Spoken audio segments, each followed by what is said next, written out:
فی نفی السماء بالشک فی، وہ الفاظ جو سماع کی نفی پر وارد ہوئے ہیں یا شک میں۔ اللہ تعالیٰ محدث ابو اسحاق سمرودی رحمہ اللہ کو جزائے خیر عطا فرمائے۔ انہوں نے چونکہ مراسیل پر یہ بہت بڑا انسائکلوپیڈیا تیار کیا، کمال کر دیا، احاطہ کر دیا تمام کتب سے، الجامع فی المراسیل کے نام سے، تو انہوں نے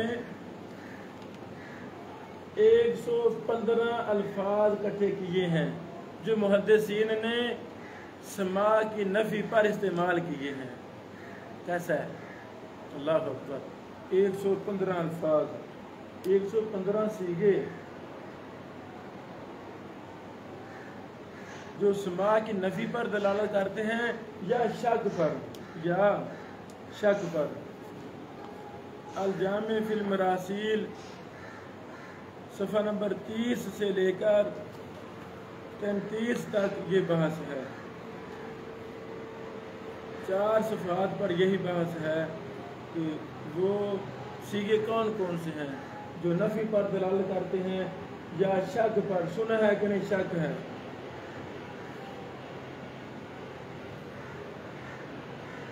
نیچے شاعر نے یہ وضاحت کی ہے، یہ الفاظ راویوں کے متعلقہ بھی ہیں، لیکن بعض الفاظ سندوں کے متعلقہ بھی ہیں۔ سندوں کے متعلقہ، یہ سارے الفاظ راوی کے متعلقہ نہیں ہیں، بعض سندوں پر بھی ان کا اطلاق ہوتا ہے۔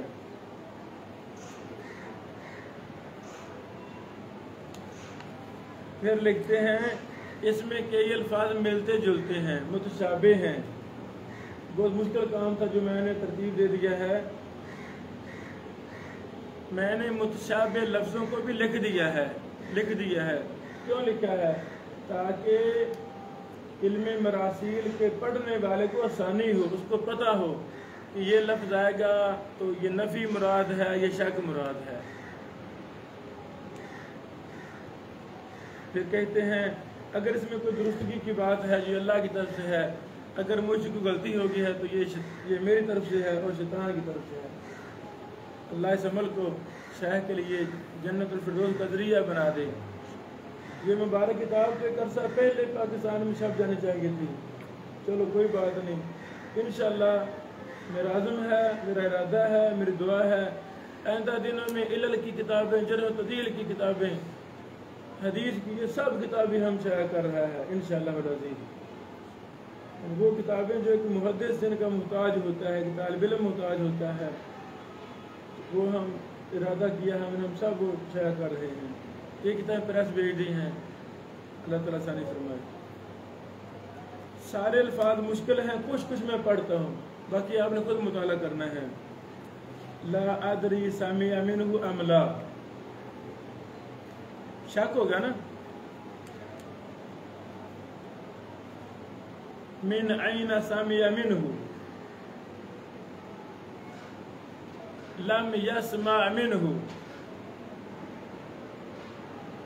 ولا يتبين سماعه منه، ولم يمكنه أن يسمع منه، ولم يسمع منه شيئا ولا رأيته، فاتني ولم أسمع منه،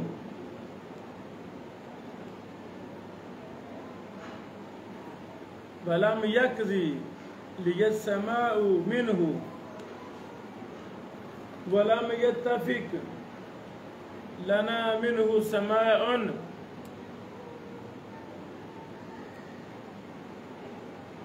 لم يسمع منه، لم أرزق السماع منه، ولم أسمع منه، ولا يصح أيضا سماعه منه، لم يقدر لي منه سماع، لا أدري سمع منه أم لا۔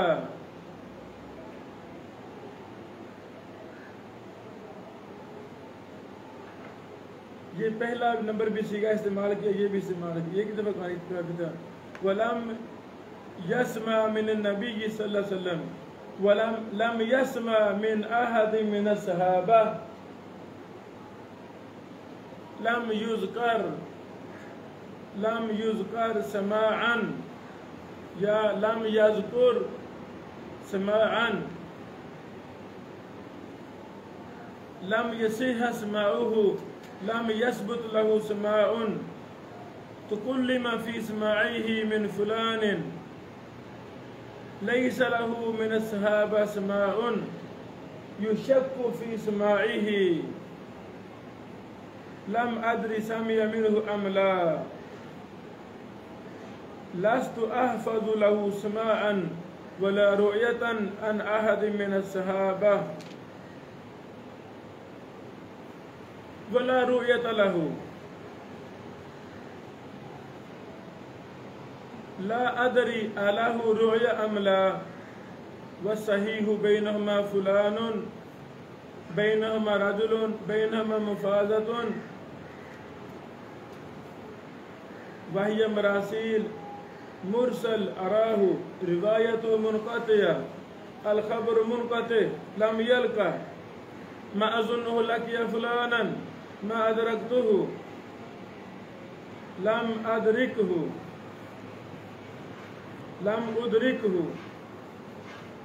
سمجھ لگے میرے خیال میں آپ کو، یعنی اس طرح ملتے جلتے الفاظ جو محدثین استعمال کیے، وہ شیخ سمنودی صاحب نے کتنی بنائی ہے 115.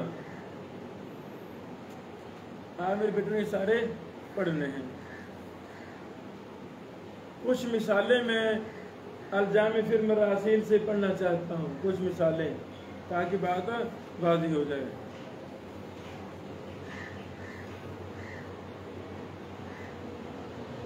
راوی کا نام ہے حبیب الکناد. قال البخاری حبیب الکناد سامع منہ ایوب منقطع قالہ حماد بن زید. تاریخ الکبیر جلد صفحہ نمبر 324 ہے. حبیب بن ابی العالیہ قال ابن حبان حبیب بن ابی العالیہ یروی المراسیل رفع عنہ یحیی بن سعید القطان. السکاد لابن حبان جلد 6 صفحہ 184. یعنی ابن حبان کی کتابوں سے بھی شیخ نے یہ چیزیں اکٹھی کر دی ہیں ماشاءاللہ. سلیمان بن عبداللہ قال البخاری سلیمان بن عبداللہ سمع عروہ مرسل قالہ عبدہ عن ابن اسحاق منقطع. سلیمان بن عبداللہ الانصاری قال ابن حبان سلیمان بن عبداللہ الانصاری ابو عمر ابو عمران یروی المراسیل ربانہ صالب بن مسلم والمصریون. السکاد لابن حبان جلد 4 صفحہ نمبر 309. یہ کتاب آپ کے پاس آ گئی ہے، آپ میرے بیٹے سے ضرور فائدہ اٹھائیں. یعنی جرح و تعدیل میں جب بھی کوئی راوی پر بحث کر رہے ہوں، اس کو ضرور دیکھنا ہے تاکہ پتہ چلے اس نے فلاں سے سنا ہے کہ نہیں. جہاں ہو سکتا ہے تہذیب و تہذیب میں یہ قول جو جہاں ہے وہاں نہ ہو اور ایسے ہے. انہوں نے احاطہ کر دیا نا، ابن حجر رحمہ اللہ نے احاطہ نہیں کیا. مشہور قول عدم نفی والے عدم سماع والے وہ مل جائیں گے وہاں بھی، لیکن احاطہ تو نہیں نہ کیا، وہ یہاں ملے گا ہمیں. اس لیے جیسے ہم تقریب تہذیب الکمال ضرور دیکھتے ہیں، بڑی کتابیں ضرور دیکھتے ہیں، اس کو بھی ہم نے ضرور دیکھنا ہے. بارک اللہ فیک.